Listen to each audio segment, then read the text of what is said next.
Notre rencontre avec la CGEM, c'est la création d'un espace de dialogue, de discussion, de partage habituel.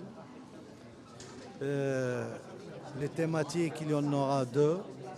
La thématique financière, budgétaire évidemment, avec tout ce qu'on a fait au passé depuis 2021, ensemble d'ailleurs. Et puis les défis de l'organisation de la Coupe du Monde, puisqu'on considère que la CGM est au cœur, que ce soit de la politique économique et financière de notre pays, mais aussi un partenaire essentiel pour pouvoir, comme je l'ai dit, assurer les meilleures conditions d'organisation d'une Coupe du Monde exemplaire, comme le veut Sa Majesté le Roi, que Dieu l'assiste.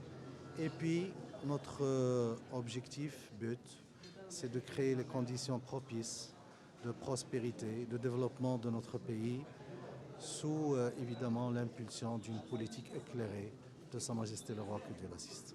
Nous avons eu le plaisir aujourd'hui de recevoir le ministre Sifouzi El Kja pour parler de la loi de finances 2025, mais aussi la Coupe du Monde, bien sûr, avec toute la curiosité que ça fait chez nos membres. Donc nous avons discuté de la loi de finances 2025, bien sûr, qui va financer des projets très importants, comme la protection sociale voulue par Sa Majesté, que Dieu l'assiste, et aussi des projets d'envergure et d'infrastructure pour faire face à la Coupe du Monde, comme les stades, comme les aéroports et bien sûr d'autres projets structurants comme les énergies renouvelables et la nouvelle technologie.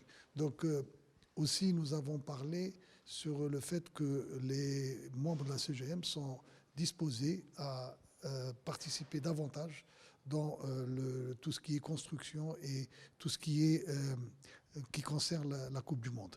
Nous avons aussi parlé des différents défis, à savoir l'intégration de l'informel, aussi inciter, comment faire pour inciter les entreprises, les petites et les moyennes entreprises à se développer davantage et inciter les gens à investir pour créer plus d'emplois et une dynamique dans notre économie.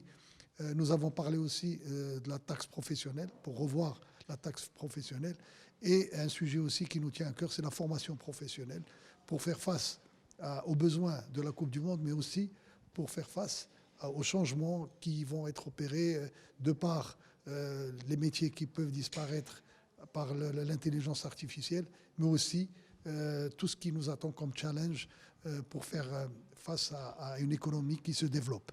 Donc, tout ça, nous en avons parlé et nous avons aussi posé des questions dans différents sujets qui nous interpellent, que ce soit au niveau de la loi de finances ou au niveau de l'évolution de l'économie de notre pays.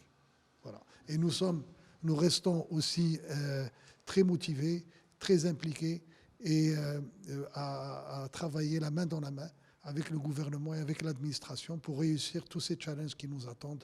Et nous attaquons l'année 2025 avec optimisme, malgré tous les challenges mondiaux qui entourent, qui s'annoncent, mais nous restons très optimistes.